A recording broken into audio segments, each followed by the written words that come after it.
আমরা মূলত আগে রাসায়নিক বিক্রিয়ার হার 5টি বিষয়ের ওপর নির্ভর করে আলোচনা করেছি। তার মধ্যে বিক্রিয়ার গাঢ়ত্ব, বিক্রিয়কের প্রকৃতি, বিক্রিয়কের পৃষ্ঠতলের ক্ষেত্রফল নিয়ে আলোচনা পূর্বেই হয়ে গেছে। আজকে উষ্ণতা এবং অনুঘটকের উপস্থিতি নিয়ে আলোচনা করব। পড়াতে গিয়ে আমরা প্রথমে প্রথম ক্রম বিক্রিয়া কাকে বলে সেটা নিয়ে আলোচনা করব। যখন কোনো বিক্রিয়ায় কোনো একটি বিক্রিয়কের গাঢ়ত্ব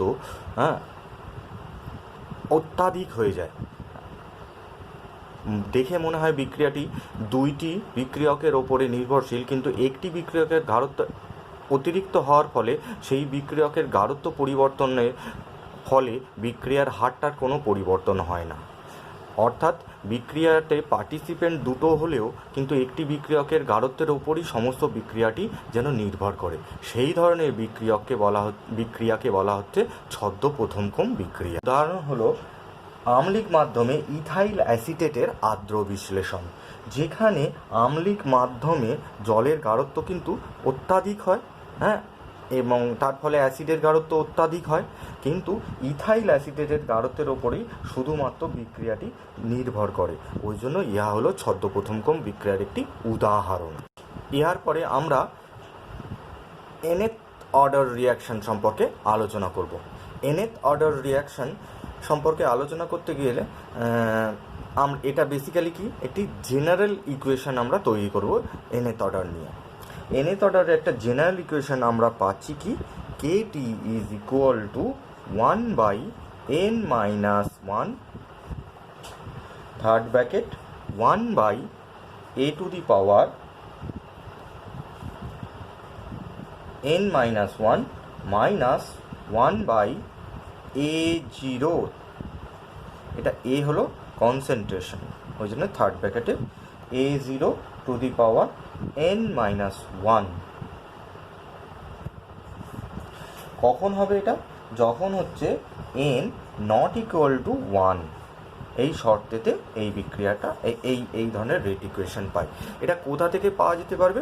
এটা পাওয়া যেতে পারবে হার is equal to k into a to the power n। এখান থেকে আমরা ইন্টিগ্রেশন করলে এই সমীকরণটা পেতে পারি। এটা নিয়ে তোমরা নিজেরা চেষ্টা করলে নিজেরা তৈরি করতে পারবে। এখান থেকে T½ of nth order reaction সেটাও তোমরা কিন্তু তৈরি করতে পারবে। তোমরা এটা নিজেরা চেষ্টা করে দেখবে এটা তৈরি করতে পারছো কিনা। এরপরে আসছি উষ্ণতা বা টেম্পারেচার কীরকমভাবে বিক্রিয়ার হারের ওপর প্রভাব বিস্তার করতে পারে। আমরা জানি বিক্রিয়ার হার বিক্রিয়কের গাঢ়ত্বের উপর নির্ভরশীল ছিল। বিক্রিয়কের গাঢ়ত্ব বৃদ্ধি করলে বিক্রিয়ার হারও বৃদ্ধি পায়। আবার দেখা গেছে বিজ্ঞানী আরেনিয়াস দেখেছেন যে বিক্রিয়কের গাঢ়ত্ব একই রেখে দিয়ে যদি উষ্ণতা বৃদ্ধি করা হয় তাহলে বিক্রিয়ার হারও বৃদ্ধি পায়। হার সমীকরণ থেকে দেখেছি হার is equal to k into বিক্রিয়কের গাঢ়ত্ব।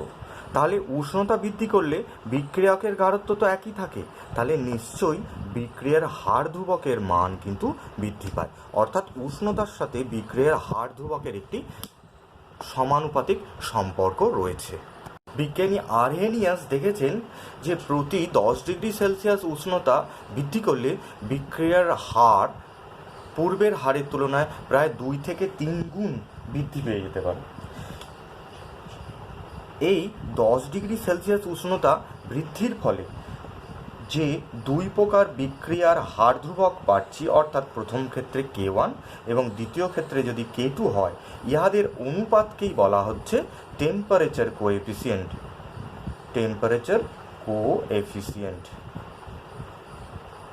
বা বিক্রিয়ার উষ্ণতা গুণাঙ্ক। তাহলে আরহেনিয়াসের ইকুয়েশন থেকে আমরা পাচ্ছি কি, k is equal to a into e to the power minus EA by RT। এই সমীকরণটা আমরা পাচ্ছি, যেখানে k হলো বিক্রিয়ার হার বা রেট, a হলো একটি ধ্রুবক এবং EA হলো একটি ধ্রুবক, এবং R এবং T এটা আমরা পাচ্ছি কি, T হলো উষ্ণতা বা টেম্পারেচার, আর আর হলো গ্যাসের সার্বজনীন ধ্রুবক, আর এ হলো এটা হলো কম্পাঙ্ক গুণাঙ্ক বা ফ্রিকোয়েন্সি ফ্যাক্টর।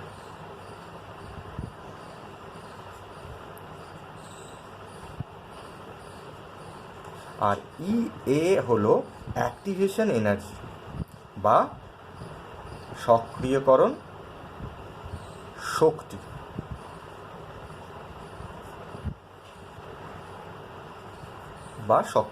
শক্তি। উপরোক্ত সমীকরণটিকে যদি আমরা ফার্দার এগিয়ে নিয়ে যাই, অর্থাৎ উভয় পক্ষে যদি আমরা লগ নিই, তাহলে সমীকরণটি পরিবর্তিত হবে এরকমভাবে: log K is equal to log A minus E A by R T. দুটি আলাদা আলাদা সমীকরণের ক্ষেত্রে দুটি বিক্রিয়া না, দুটি নয়, একটি বিক্রিয়ারই আলাদা আলাদা টেম্পারেচারে আমরা যদি সমীকরণটাকে লিখি, অর্থাৎ T1 টেম্পারেচারের ক্ষেত্রে, তাহলে এই সমীকরণটা হবে এইরকম। আর T2 টেম্পারেচারের ক্ষেত্রে এই সমীকরণটি হবে log K2 is equal to log A2 minus E A by R T2।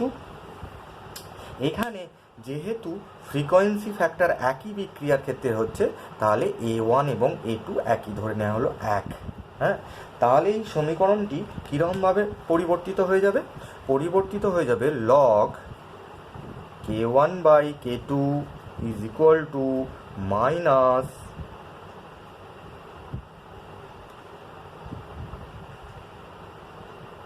Minus কীরকমভাবে পরিবর্তিত হয়ে যাবে, E A by R 1 by T1 minus 1 by T2।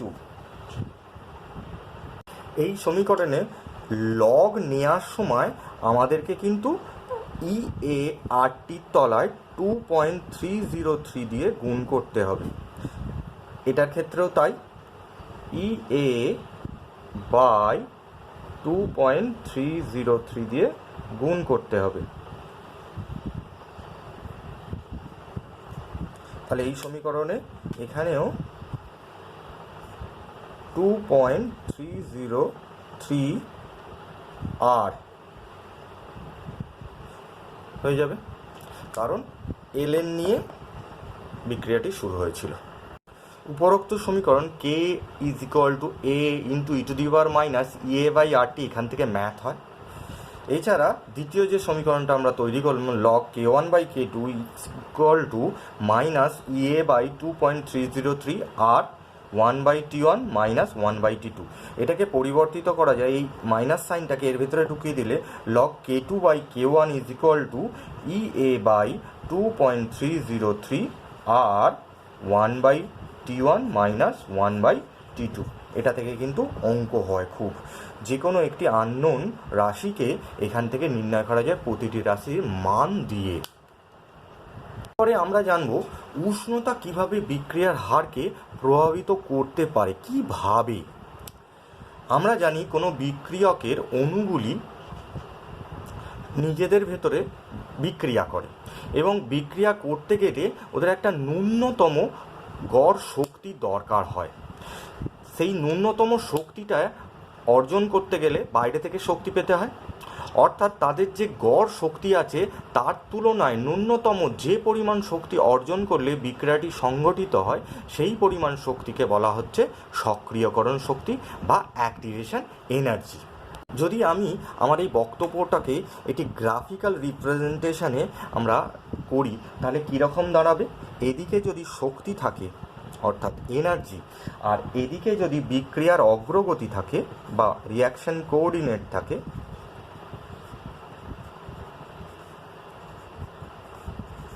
তাহলে একটি রিয়াক্টেন্ট অর্থাৎ সেটা যদি এখানে থাকে, সে বিক্রিয়া করতে গেলে সে একটা নির্দিষ্ট শক্তির রেঞ্জে উঠবে, তারপরে সে প্রোডাক্ট ফরমেশন করবে। প্রোডাক্ট ফরমেশন করবে। এই পরিমাণ শক্তি যেটা এইখানটা পৌঁছাতে পারলেই তবে সে কিন্তু বিক্রিয়া সংগঠিত করবে। এই ডিস্টেন্সটা অর্থাৎ এই শক্তির পার্থক্য রিঅ্যাক্টেন্ট এবং এই উচ্চতায় ওঠার ফলে তার যে স্টেট হচ্ছে তার ভেতরে যে এনার্জিটা, এই দুটো এনার্জির মধ্যে ডিফারেন্সটা কি বলা হচ্ছে? Activation energy.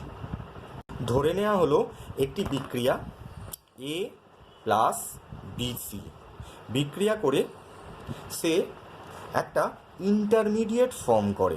ইন্টারমিডিয়েট মানে মধ্যক উৎপন্ন পদার্থ। সেটা কীরকম? A B star. এটা কিন্তু বিক্রিয়ার কেজের ভেতরেই থাকে, এটাকে আলাদাভাবে আইসোলেট করা যায় না। এটা তারপর ভেঙে তৈরি করে এ বি প্লাস সি, এই হচ্ছে প্রোডাক্ট। এইটার এনার্জি হলো এইটা, এটাই হলো ইন্টারমিডিয়েট।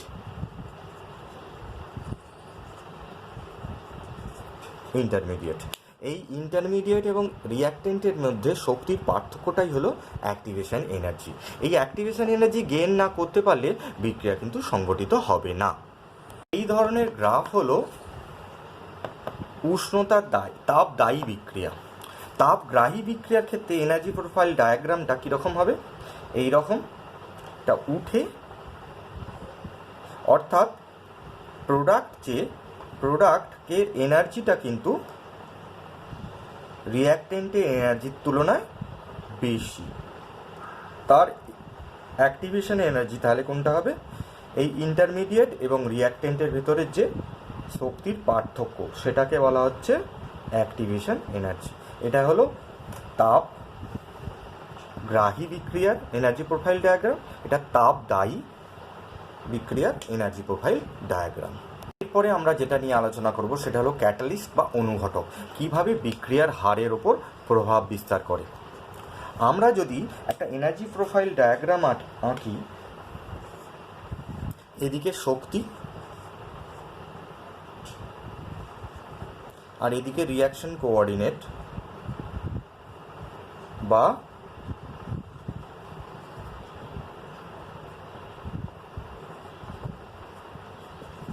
বিক্রিয়ার অগ্রগতি, তাহলে দেখা যাবে রিঅ্যাক্টেন্ট ইন্টারমিডিয়েট ফর্ম করলো, প্রোডাক্ট তৈরি করলো।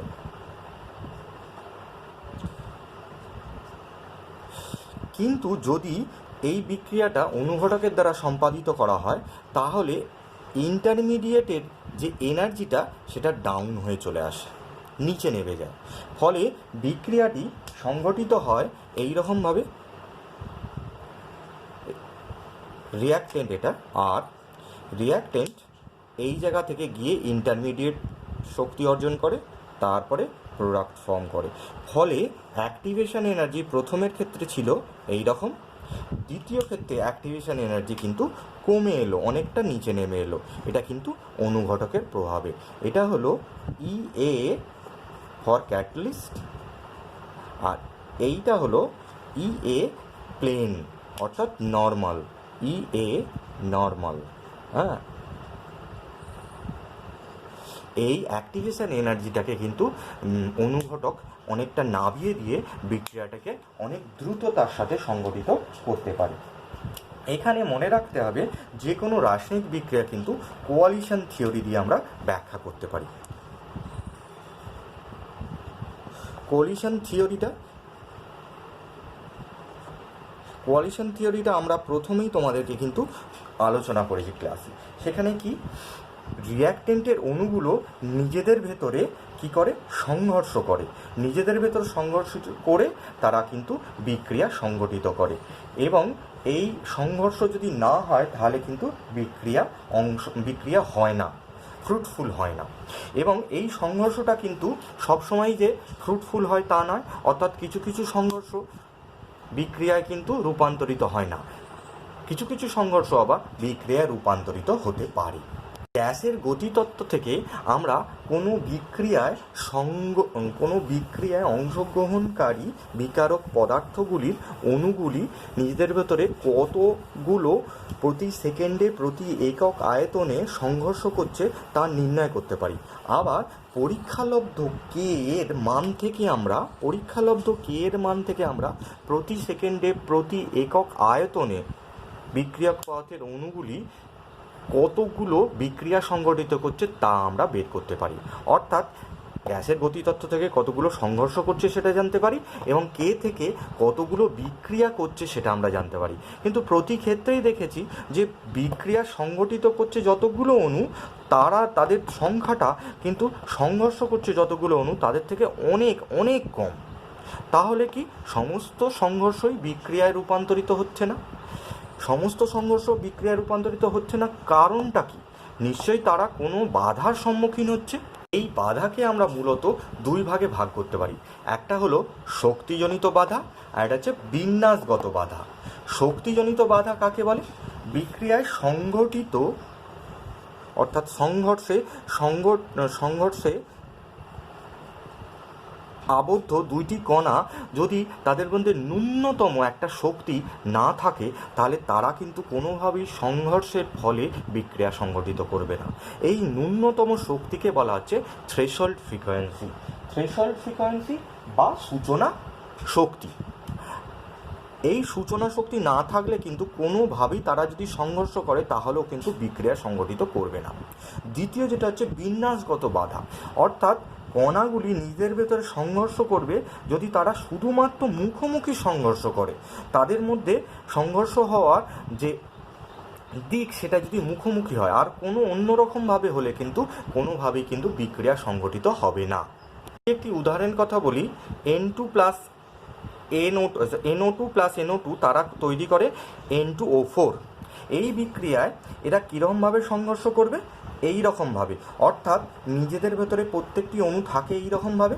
তারা যদি এই রকম NN মুখোমুখি সংঘর্ষ করে তাহলেই কিন্তু বিক্রিয়াটি সংঘটিত হয়ে উৎপন্ন পদার্থ N2O4 হবে। কিন্তু বিক্রিয়াটা যদি এই রকমভাবে সংঘটিত হতো,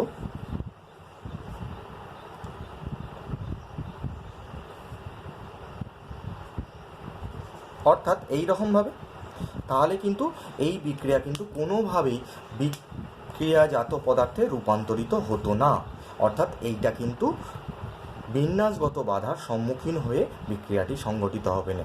তারা কিন্তু এই রকমভাবে হলেই একমাত্র বিক্রিয়াজাত পদার্থ উৎপন্ন করতে পারবে। এখন আমি অতি দ্রুততার সঙ্গে তোমাদের এই চ্যাপ্টারে কতগুলি ম্যাথমেটিক্যাল প্রবলেম হয় সেটা সম্বন্ধে আলোচনা করব। প্রথম যে প্রবলেম হয় সেটা হচ্ছে প্রবলেম 1। একটা বিক্রিয়ার হার সমীকরণ দেয়া থাকবে এবং সেখান থেকে কোনো দুইটির মধ্যে সম্পর্ক মাধ্যমে একটি দেয়া থাকবে, একটি নির্ণয় করতে হবে। অর্থাৎ ধরে নাও এই বিক্রিয়কের কি হচ্ছে কমে যাওয়ার হারটা দেয়া রয়েছে, তাহলে তোমাকে কি করতে হবে? সির উৎপন্ন হওয়ার হার নির্ণয় করতে হবে। অর্থাৎ একটি জানা থাকলে আরেকটি নির্ণয় করতে পারবে, বা বি এর অন্তর্নিহিত হওয়ার হার নির্ণয় করতে হবে, কোনো একটি নির্ণয় করতে হবে। অর্থাৎ একটি দেয়া থাকবে, একটি নির্ণয় করতে হবে। এইরকমভাবে যে কোনো রিলেশন, যে কোনোর সঙ্গে এক একটা রিলেশন তোমরা কিন্তু তৈরি করতে পারবে। এছাড়া এ, বি, সি এবং ডি এদের মধ্যে কি সম্পর্ক সেটাও কিন্তু তোমাদেরকে নির্ণয় করতে দিতে পারে এই ধরনের অঙ্ক থেকে। এছাড়া বিক্রিয়ার হার এই রকমভাবে লেখার পরে সেই বিক্রিয়ার হার কি হার সমীকরণের সঙ্গে এইরকমভাবে সম্পর্কযুক্ত, যার অর্ডারটা কিন্তু তোমাকে নির্ণয় করতে দিতে পারে। কারণ এইগুলো দেয়া থাকবে, তাহলে অর্ডারটা কিন্তু নির্ণয় করতে দিতে পারে। এছাড়া সবথেকে বড় যে প্রবলেমটা যেটা আছে, যেটা দেখলেই তোমরা ঘাবড়ে যাবে, এরকম চার্ট দেয়া থাকে যেখানে বিক্রিয়া থাকে, বিক্রিয়াজাত পদার্থ থাকে, ফলাফল দেয়া থাকে। এবার বলবে এ, বি ও সি এর সাপেক্ষে ক্রম নির্ণয় করো, অথবা সমগ্র ক্রম এবং গতিসূত্র নির্ণয় করো। তাদের ক্ষেত্রে কি করতে হবে? তাদের ক্ষেত্রে ধরে নিতে হবে তোমাকে এ ও বি এবং সি এরা যথাক্রমে আলফা, বিটা, গামা এই রকমভাবে সম্পর্কযুক্ত। অর্থাৎ কি এ এর সাপেক্ষে আলফা, বি এর সাপেক্ষে বিটা, সি এর সাপেক্ষে গামা। বলে প্রত্যেকটি কি ফলাফলকে আমরা কি করব? একটি সমীকরণ আকারে লিখব। প্রথম 1 নম্বর ক্রমিক সংখ্যা যেটা, সেখান থেকে এক সমীকরণ তৈরি হবে যেখানে হার is equal to K into A এর concentration to the power half এই আলফা, বি এর কনসেন্ট্রেশন মানে এইটা, বি এর concentration to the power beta, C এর concentration to the power gamma, এইরকমভাবে রয়েছে। অনুরূপভাবে এইরকমভাবে করবে, বলে প্রত্যেকটি সমীকরণ করবে, করার পরে প্রত্যেকটি সমীকরণের মধ্যে তুলনা করবে, তুলনা করলেই আলফা বিটা গামা কিন্তু তোমরা নির্ণয় করে ফেলতে পারবে।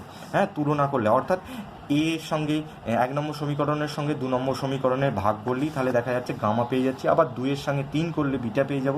এইরকমভাবে আলফা বিটা গামা তোমরা নির্ণয় করতে পারবে। এছাড়া 3 নম্বর প্রবলেমে দেওয়া থাকে এরকম একটা বিক্রিয়া দেওয়া থাকে, তাদের ক্রম দেওয়া রয়েছে।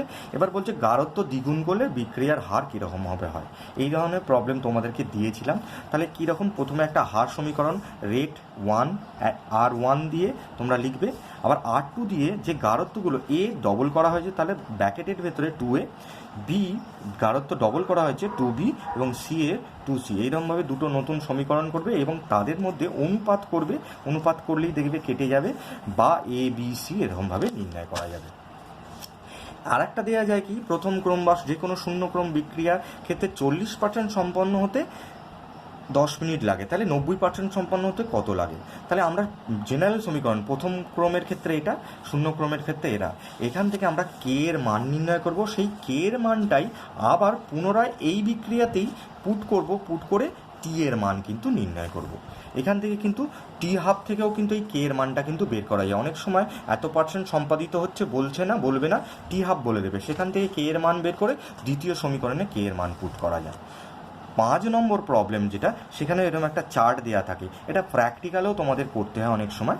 এখানে দেখা যাচ্ছে কি 0 সময় একটা উৎপন্ন পদার্থ, যে উৎপন্ন পদার্থ তার গাঢ়ত্ব কত দিয়ে দিয়েছে, আবার 40 মিনিটে কত, 80 মিনিটে কত, এরকম কত, ইনফিনিটি মিনিটে কত, অর্থাৎ এটা কি বিক্রিয়া যেন শেষ হয়ে গেছে।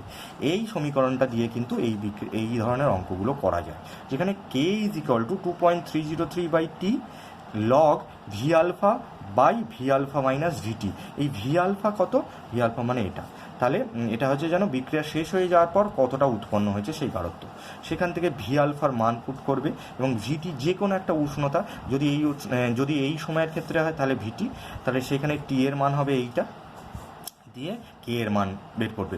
প্রতি ক্ষেত্রেই কিন্তু কে এর মান বের করবে, প্রতি ক্ষেত্রে যদি কে এর মান বের করে দেখা যায় একই হচ্ছে তাহলে বলবে প্রথম ক্রম বিক্রিয়া।